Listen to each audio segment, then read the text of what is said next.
tema que eu trouxe hoje aqui, prosperidade é a lei, liberte-se do não. Isso aqui é fruto de uma pesquisa que eu venho desenvolvendo há mais de 20 anos. E eu vou mostrar para vocês aqui, por mais contra-intuitivo que possa ser esse tema, que nós nascemos para prosperar. Nós não nascemos para a pobreza, nós nascemos para a riqueza. Agora entenda que a riqueza não é a posse de bens. A riqueza é a capacidade de aprender. Enquanto há a capacidade de aprender, nós estamos prosperando. Se nós paramos de aprender, nós deixamos de prosperar. E eu vou apresentar isso da forma mais breve que eu puder, dado o nosso adiantado. Uma coisa importantíssima: a inteligência coletiva nas empresas. As empresas que estão despontando no mundo são aquelas que já descobriram como ativar a inteligência coletiva que existe dentro delas. É misturar a experiência do mais antigo com a energia do mais novo, porque se não tiver essa fusão, as empresas vão decaindo. Ah, deu certo no passado? Que ótimo, mas isso não é garantia para o futuro. E outra coisa, nós entramos na era da experiência ao cliente. Ninguém compra mais produto. O fazer o produto ter preço bom não é mais vantagem nenhuma. Ter qualidade é obrigação. Hoje o que nós consumimos é experiência, e eu vou mostrar isso aqui para vocês. Olha o que o Photoshop faz, né, gente? Até eu consegui ficar bonito, o negócio é impressionante. Bem-vindos à tecnologia, né? Para eu poder entrar nesse assunto, eu vou contar para vocês um pouquinho como é que eu cheguei nisso aqui. Eu sou nascido no interior de São Paulo, em Pirassununga, e aos 11 anos de idade nós fomos para a capital, e eu fiquei lá 38 anos, até que eu decidi mudar aqui para Minas Gerais, para São Lourenço. Então eu estou aqui hoje, falando com vocês na mesma cidade onde eu moro, onde eu resido. Isso é uma coisa que não é comum, porque eu trabalho viajando, né? Então eu estou muito pelo Brasil. Estive conversando há pouco com alguns congressistas aqui, e eu já trabalhei na mesma semana em Boa Vista, em Roraima, e em Gramado, no Rio Grande do Sul. Então é uma coisa assim, eu fui a convite do SESI, né? No caso Roraima, estava apresentando justamente a sustentabilidade aplicada a negócios, né? Que é muito bonito discursar sobre as coisas, mas a gente precisa encontrar como trazer do plano das ideias para o plano físico, onde a gente tem mais presença, vamos assim dizer, né? Para eu chegar nesses conceitos, gente, eu vim de uma infância de uma criança de classe média até o desemprego do meu pai, né? Quando meu pai ficou desempregado, aí a coisa ficou muito complicada para nós. E eu e meus irmãos aprendemos jeitos de conseguir recurso financeiro de forma honesta. Então nós trabalhávamos na feira, nós levávamos as compras das senhoras em casa ou até o carro, com carrinho simples que nós tínhamos feito. E isso nos permitia diariamente, que fosse traduzir para dinheiro de hoje, ganhar R$10. R$10 era a mistura que a gente tinha. E isso nos deu uma percepção de que não importa o que esteja acontecendo, não é a situação que faz a diferença, mas é a sua escolha, é a sua decisão que muda a sua vida. O seu destino é traçado a cada decisão que você toma. Aí com o desenvolvimento, né, desenvolvi na carreira comercial, fui parar no meio corporativo, percorri carreira de marketing, gestão de negócios, dentro da indústria de suplementos alimentares. Eis que fui fazer neurolinguística, porque o resultado que eu tinha com a minha equipe, que não estava só sediada em São Paulo, nós tínhamos pessoas pelo Brasil todo, sempre foi pelo desenvolvimento das pessoas. Então isso já estava de uma forma intuitiva dentro de mim. Tanto é que a direção queria muito controle de horários, exatidões de números, e eu disse, não é isso que vai trazer o resultado. O que vai trazer o resultado é quando aquele indivíduo perceber que ele não está trabalhando para mim, está trabalhando para ele, que o que ele faz é para a família dele, é para o desenvolvimento dele, e foi o que acabou acontecendo. Bom, resumo da ópera, daí eu fui para a psicanálise, da neurolinguística, E aí eu fui dar aula em faculdade, e aí saí do meio corporativo e passei a trabalhar como treinador pelo Brasil, né? E assim eu estou já há 16 anos. E uma coisa curiosa, né? Quando eu era criança, meu pai teve participação no Rotary, mas eu tinha 8, 9 anos de idade. E depois, quando foi em 2001, teve uma enchente aqui no sul de Minas, que alagou São Lourenço, alagou Itaiandu. Então a situação ficou muito precária aqui. Eu tinha ido passar a virada de 2000 para 2001 em Brasília, né? Vamos fazer a virada desse ano lá. Chegando em São Paulo, rapidamente, peguei uma folha de papel e comecei a fazer uma lista de nomes. E para cada pessoa que eu ligava, eu dizia assim: quanta cesta básica você vai pagar? Ela custa R$ 23,50. E eu sei que em meio-dia eu já tinha um caminhão lotado de cestas básicas, anotado numa folha de papel. E aí nós trouxemos aqui para Itaiandu. E aí qual foi a nossa surpresa? Nós não conseguimos reconhecer quem precisava da cesta básica e quem não precisava. E aí na época eu recorri a um senhor que se chamava Capitão Cristiano. Ele era um PM reformado e ele era o presidente do Rotary local. Falei: Cristiano, eu preciso saber para quem entregar. Ele falou: você faça uma lista com nome e endereço, me traga aqui e peça para eles virem buscar a cesta básica no dia seguinte. Isso era sábado. Aí levei a lista para ele na casa dele à noite. Ele falou: esse endereço tem enchente, esse tem esse nome, esse tem esse nome. Aí no dia seguinte nós fizemos a chamada. Então as pessoas tinham dado o nome, mas pelos nomes que o Cristiano apontou para nós que eram as pessoas que precisavam, assim a gente entregou todas aquelas cestas básicas. Foi um gesto, né, espontâneo, mas um gesto de acolher aquele que teve um infortúnio, né? E isso me chamou muito a atenção, porque esse gesto é um gesto rotariano. E só que as pessoas que estavam participando, elas tinham apenas absorvido o espírito, sem mesmo ter a formalidade da participação. E aí eu vou agora as pessoas da cidade que, opa, estou demais aí, que por sua vez estavam, volta aqui, que estavam querendo oferir uma coisa que não lhes pertencia, né? Isso a gente percebe que é o desrespeito que está instalado no ser humano. Esse é o espírito da pobreza, você querer aquilo que não lhe pertence, né? Porque o universo é farto, você vai ter tudo o que você precisa e muito mais. É só observar a natureza. Se a gente andar aqui em Minas Gerais, a gente vai ver muito gado pelos pastos aqui. E se você observar 5 minutos, você vai ver que tem um pássaro nas costas daquele gado.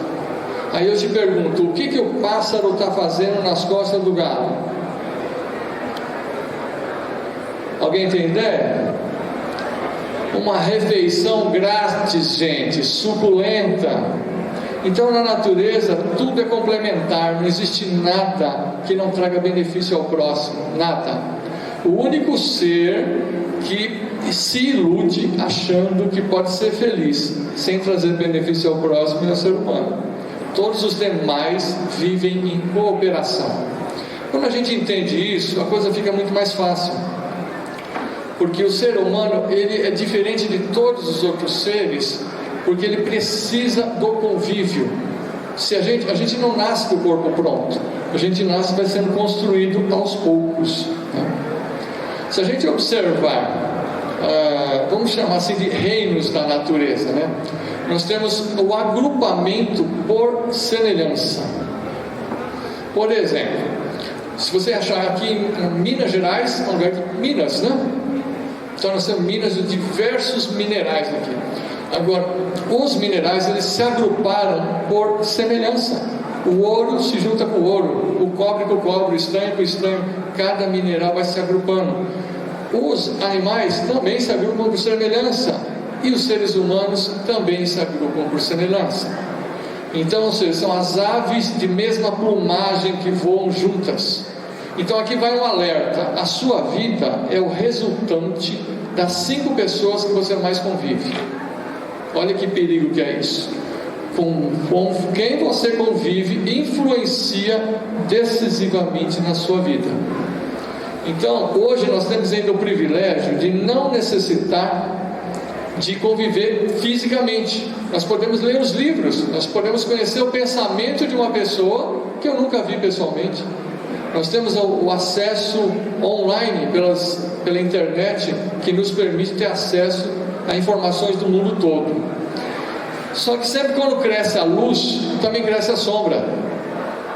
Aonde há luz, há sombra. Quanto mais alto é uma torre, mais alto você enxerga a distância, mas também maior é a sombra que ela vai fazer do outro lado.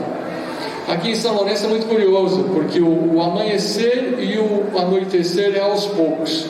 Na varanda da minha casa eu consigo enxergar um lugar da cidade que já é noite e outro que ainda é dia, porque como tem montanhas, vai se pondo aos pouquinhos, né? Vai fazendo uma sombra. E do mesmo jeito no amanhecer, vai fazendo uma luz. Tem hora que lugares que já tem luz e lugares que ainda não tem luz. Assim também é a nossa vida como ser humano. A gente pode trazer luz e pode trazer sombra às pessoas com quem a gente se relaciona. O que eu estou trazendo para vocês aqui é a ciência do óbvio, porque o que a ciência vem descobrindo, vem comprovando, as tradições já sabem há milênios. As tradições iniciáticas desse planeta já sabem há milênios e vão ensinando de uns para outros, de boca a ouvido. Então essa questão de que é pelo coração, é pelo dar que se recebe, já é muito antigo, mas agora está se tornando de domínio científico. Nós temos que considerar o seguinte: o que você acredita ou não é uma escolha sua. Você tem o direito de acreditar naquilo que você quiser. Agora, você não tem o direito de convencer as outras pessoas a acreditar no que você acredita. Você tem que respeitar a diferença de entendimento. Cada um de nós parte de um ponto de vista diferente. E quando a gente entender isso, a gente passar a respeitar os diferentes e conviver entre os diferentes, nós vamos estar no primeiro princípio da inteligência coletiva, que é permitir que o outro se manifeste livremente, sem chacotas, sem zombaria, sem bullying, né? Nós precisamos permitir que cada um manifeste o seu ponto de vista. Eu vou mencionar aqui um artigo que saiu na revista Veja, em que o psiquiatra Roberto Chiniachiki apresentou as 4 mentiras causadoras do sofrimento humano, causadoras da loucura humana. E essas 4 mentiras levam à depressão, levam à ansiedade. E eu, como psicanalista, eu atendo pessoas que estão em condição de depressão ou de ansiedade. Mas eu digo para vocês que nos 2 casos é ilusão. A gente não tem motivos nem para depressão, nem para ansiedade, motivos reais. Nós temos sim motivos imaginários. E quando a gente sai desses motivos imaginários, elas vão desaparecer. Bem, as 4 ilusões, as 4 mentiras, que é muito divulgado pela mídia, mas que levam a essas situações, são as seguintes: todo mundo deve ter sucesso, como se sucesso fosse uma coisa única, e o sucesso não é único, o sucesso é individual. O que é sucesso para um não é para outra pessoa, tá? Outra mentira: todo mundo tem que estar feliz o tempo todo. É mentira, a gente também fica triste. Você não vai ficar feliz quando as coisas deram errado. Você fica triste, é natural, e daqui a pouco vai passar. Se faleceu uma pessoa que você tinha afeto, você fica triste, e é natural, e vai passar. Agora, negar o luto, negar a dor, negar o direito de ficar triste, é uma ilusão, é uma mentira. Outra mentira, essa aqui é importada, né? Que é comprar tudo que você puder, quanto mais melhor. É mentira. O país mais obeso do planeta hoje é os Estados Unidos, na América do Norte. E o país mais depressivo do mundo hoje, por absurdo que seja, é o Brasil. Tem sentido, gente, um país como o nosso ser campeão mundial de consumo de medicamentos antidepressivos? Alguma coisa muito errada está acontecendo. E essa coisa errada que está acontecendo está na nossa mente, no nosso entendimento que está equivocado. A partir do momento que a gente tem um entendimento claro, o problema desaparece. Não existe problema que venha desconectado da solução. a solução e o problema são a mesma coisa, é só um jeito de olhar. E eu digo para vocês por experiência própria, tá? Pois eu, durante muitos anos, tive que pedir para alguém abotoar a manga da minha camisa, porque aos 14 anos eu tive um acidente que me gerou uma amputação dos dedos da mão direita. Então a minha mãe abotou minha camisa, minhas namoradas abotaram minha camisa, minha mulher abotou minha camisa, minhas filhas abotaram minha camisa.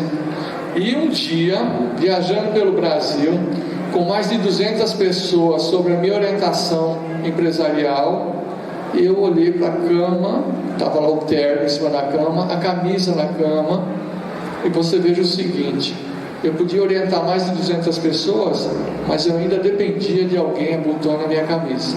E eu olhei para aquela camisa e eu pensei, e se eu abotoar antes de vestir? Pronto, gente. Isso, eu tinha 44 anos quando eu descobri isso. E eu sofri um acidente com 14 anos. Então eu passei 30 anos da minha vida pedindo para alguém abotoar minha camisa. E um dia eu descobri que tinha um jeito simples. Abotoei a camisa antes. Daquele dia para frente, gente, nunca mais eu dependi de ninguém para fazer isso.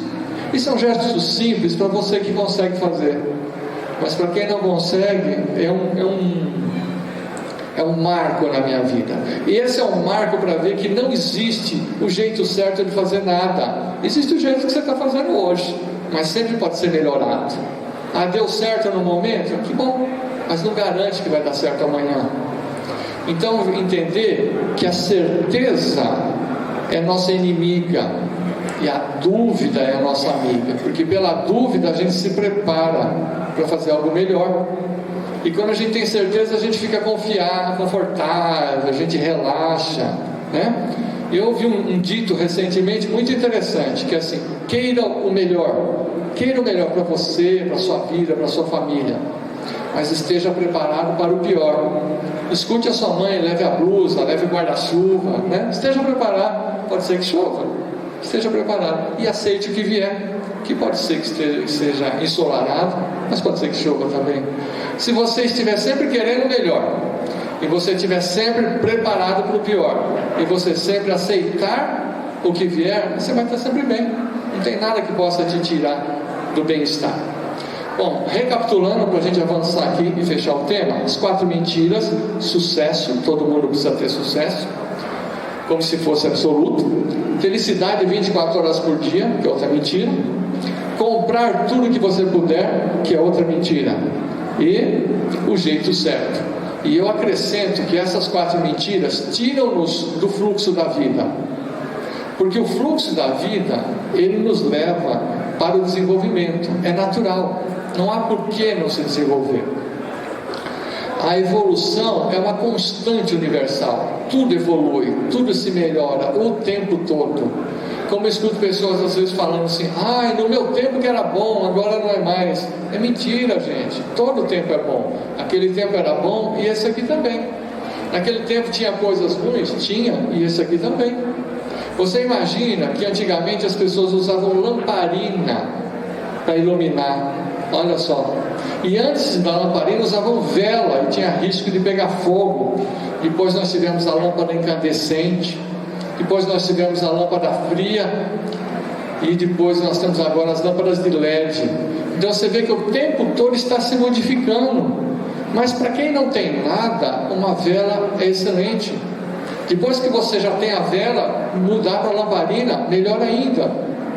Como eu escuto discursos vazios criticando a China, porque a China produz barato, e isso porque o povo deles é escravo. Entenda o seguinte: os chineses comiam arroz só, e hoje eles estão vamos considerar, se tem arroz e tem frango, já melhorou muito, gente.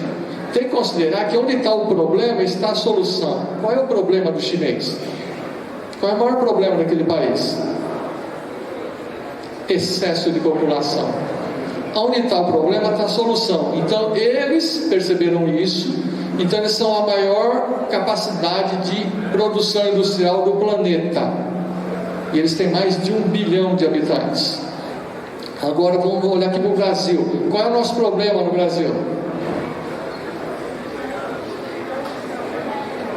Qual é o problema nosso?